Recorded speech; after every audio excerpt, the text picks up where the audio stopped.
The assembly. Scorn's opening location is a factory that makes players ask some very deep, very disturbing questions of themselves. Ostensibly, it's a recycling plant. A noble cause, you might think, until you discover what is being recycled. The whole level is designed around the idea that we use everything in our environment as a resource, even living things. The assembly, from outside, appears as a large structure towering in a barren desert. It is established to harvest the molten bodies on an industrial scale. Everything from these creatures' birth and their transport, to their slaughter, and hints at how different body parts are stripped and put to use, is done within the assembly. Inside the assembly is filled with execution machines and circular saw grinders.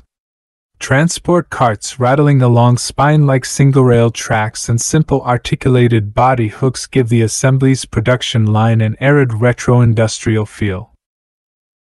Here artwork depicts glowing red pods containing humanoid figures nestled inside biomechanical tulips, petals splayed open to reveal the inner shielding structures.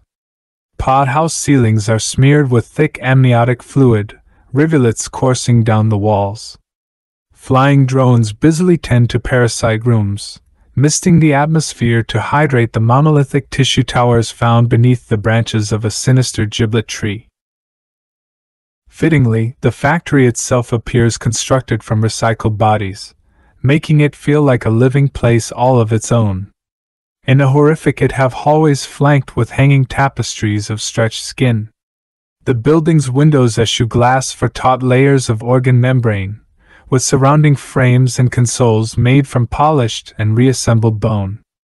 If any living beings built this place, they were surely biologists, not architects. At the center of it all sits the factory's literal heart. Outwardly it appears to be more a refinery than an organ, diseased atria and ventricles wrapped in a chaotic tangle of mechanical arteries, designed, in part, to pump fear and distilled cruelty around the factory's many capillary hallways. When we venture inside, its true nature is revealed. The heart doubles as a junction of walkways, granting access to the factory's different levels from one central point. The assembly is made up from distinct rooms and levels. The pod room plays a pivotal role. Here the mold men are produced and harvested. Glowing red pods containing humanoid figures nestled inside biomechanical tulips, petals splayed open to reveal the inner shielding structures. Pod house ceilings are smeared with thick amniotic fluid, rivulets coursing down the walls. These red pods are humanoid incubators. Subtle design revisions through the concept phase saw these units initially depicted as uneven clusters of uteruses, then as more uniform, ordered stalks of fruit-like capsules.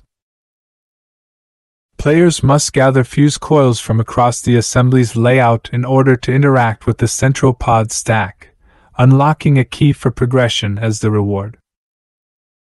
The second distinct room is the parasite room. Giant columns of flesh with central tree-like structure fed with veins of white blood are found in the parasite room. These columns of flesh dwarfs us as we pass through it, instilling dread and fear. Clumps of mysterious, wet flesh are left to spoil throughout the area. Flying drones busily tend to parasite rooms, misting the atmosphere to hydrate the monolithic tissue towers found beneath the branches of a sinister giblet tree. And it is this in front of this tree that our first protagonist falls dead. The purpose of this tree and columns are unknown, but with bone-like substance emerging from the top of these columns, it suggests that it may be a growing area for construction material used across this twisted world.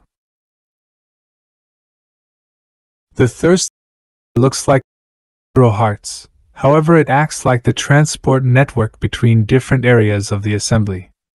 A variety of entranceway options showcasing different treatments to skin-coated walls. Continuous stretches of dried flesh, pulled taut over the structure's underlying skeleton as if a vacuum-formed case, and multi-layered plates of unevenly hacked skin, overlapping like horrific wallpaper. The ends like tunnels can be stretched from area to another with mold men corpses filling them, suggesting it was used to transport the mold men from the pod room where they are bred, to the main chamber, where there lie the machines that process and harvest them. The main chamber. It is largest chamber of the assembly. Contains most of its machinery. This giant bed and ice cream scoop machine is an execution machine, used to decimate mole man and repurpose its parts.